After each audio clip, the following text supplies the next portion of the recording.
No episódio de hoje, você vai saber como é o desenvolvimento da inteligência. Isso mesmo, como se dá a aprendizagem tão esperada para o seu filho. Esse assunto você confere agora, na série Aprender pelo Amor ou pela Dor. Eu vou explicar para vocês, pais, para vocês já saírem daqui com algo muito proveitoso para a vida de vocês. Nós já falamos sobre duas causas. A questão que pode ser uma questão familiar, de uma herança genética, ou uma questão orgânica. E também podemos pensar nas questões emocionais, que vai ser na segunda temporada. Mas aqui eu quero focar em você entender no que você já pode estar ajudando o seu filho. Porque eu vou apresentar para vocês uma teoria muito utilizada na psicologia, que é de um teórico chamado Piaget. Ele estuda o desenvolvimento da aprendizagem. Então, me baseando nele, quero que vocês pensem comigo. Quando a criança é um bebê, ela está na fase sensório-motor.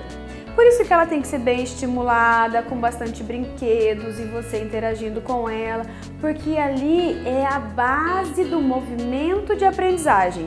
A criança não começa a aprender na escola, a todo tempo ela está aprendendo.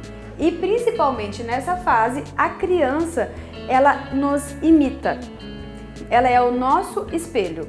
Então, tudo que você interagir com ela, ela estará aprendendo. Você vai estar nessa formação da aprendizagem.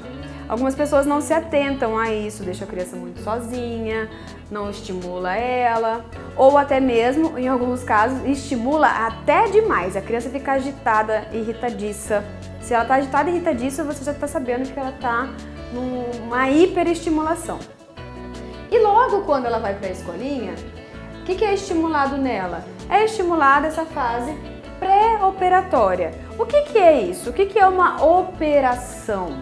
A operação mental é, por exemplo, ela descobrir que existe uma palavra que ela vai falar, né, com mais ou menos o quê? 1 ano e meio, 2 anos, ela já vai começar a falar.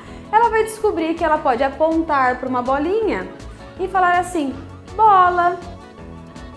Então ela vai descobrir que os objetos têm um nome e que ela pode chamar esse objeto e que esse objeto vai ser dado para ela. Então ela aprende a falar mãe, aprende a falar pai, aprende a falar muitas palavras e claro que esse monte de palavras vai se ampliar e ela vai entender que cada objeto tem um nome. Mas ainda ela está naquele nível em que ela olha, por exemplo, para uma vaca e fala assim, au au mamãe.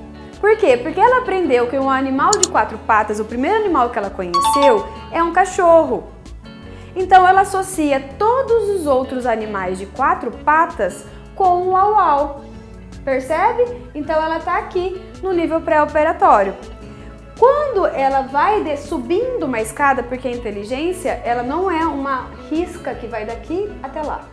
São degraus que a maturação do corpo junto com a maturação do cérebro e com a estimulação e a vivência dessa criança, ela salta para um outro nível de aprendizagem. E aqui, quando ela entra na escola, nós ensinamos a questão operatória. O que é a questão operatória?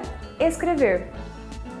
Principalmente escrever. Não é só, é principalmente. Então é quando eu já começo a perceber que existe a vaca, que existe a baleia, que existe muitos outros tipos de animais e daí cada animal tem um nome e tendo cada animal um nome, ela começa a escrever os nomes.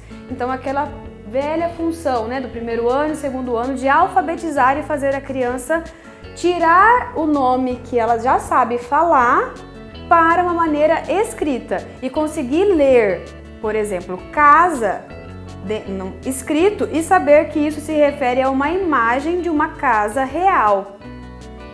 Então, esse processo é uma operação. E nesse mundo das operações, existe o nível que é do pensamento mais concreto e o nível que é do pensamento mais abstrato. Mais ou menos lá pelos 12, 13, 14, 15 anos, é que se dá esse desenvolvimento do mais abstrato. Até então a criança é toda muito mais concreta do que abstrata. Vou mostrar para vocês. Já falei o exemplo da maçã e agora eu vou falar um exemplo diferente. Vamos lá. Imagine que eu tenho um prato enorme de comida de conhecimento. Eu tenho um prato enorme de comida que representa o meu conhecimento. E você é uma pessoa que está morrendo de fome. Então, eu pego metade do meu prato e dou para você. E nós comemos. Qual é a possibilidade de nós passarmos fome? Entendeu o problema que eu fiz? Recapitula. Qual é a possibilidade de nós passarmos fome? Ainda não entendeu? Se você ainda não entendeu, você precisaria que eu pegasse um prato, dividisse ele em dois e desse para você. Isso significa que você está no nível de pensamento concreto. Você precisa ver na mão. E é assim que a criança fica por um longo período da vida dela. Ela precisa que você demonstre concretamente isso. Ela não pode só imaginar, porque o só imaginar, que seria o caso do pensamento abstrato, você teria entendido isso e eu não preciso mostrar o prato para você. Você pensa em hipóteses, você pode falar do Japão mesmo nunca tendo ido para o Japão e você consegue imaginar o que está lá. Então você consegue imaginar, programar a sua mente. Então, olha, hoje é segunda-feira e na segunda-feira o que eu faço? Na segunda-feira eu vou trabalhar cedo e lá eu vou fazer isso e aquilo. Se der alguma coisa errada eu vou fazer isso. Eu demoro 15 minutos da minha casa até o meu consultório, então eu preciso calcular isso. Então, todo esse pensamento organizacional é um pensamento abstrato. Uma pessoa que é concreta, o que nós precisamos fazer? Pegar um papel e escrever das 8 às 9, tal coisa. Das 9 às 9h15, transporte. Entendeu? É uma pessoa concreta, ela precisa ver ali. E as crianças, de modo geral, ficam nesse período por bastante tempo.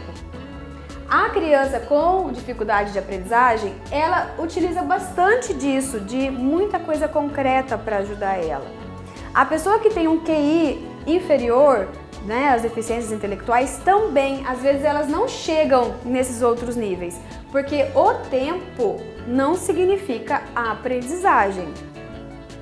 Esse daqui é um caso que nós consideraríamos um caso de uma aprendizagem fluida. Ele vai passando por esses níveis. Mas no caso das dificuldades de aprendizagem, se nós não estimularmos, pode ser que ela não concretize adequadamente esta fase, que seria a fase operatória, ou o pensamento concreto, e o pensamento não vai para o pensamento abstrato, mas ela tem a capacidade.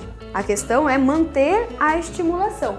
Já quem tem deficiência intelectual, que eu já mostrei para vocês no teste VISC, ela ou fica só nessa fase ou só nessa, depende do QI dela.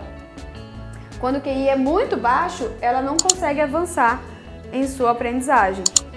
Então é esse desenho que eu gostaria que vocês levassem e eu vou falar um pouquinho de como isso funciona na prática, em como eu utilizo essa teoria quando eu estou atendendo as pessoas.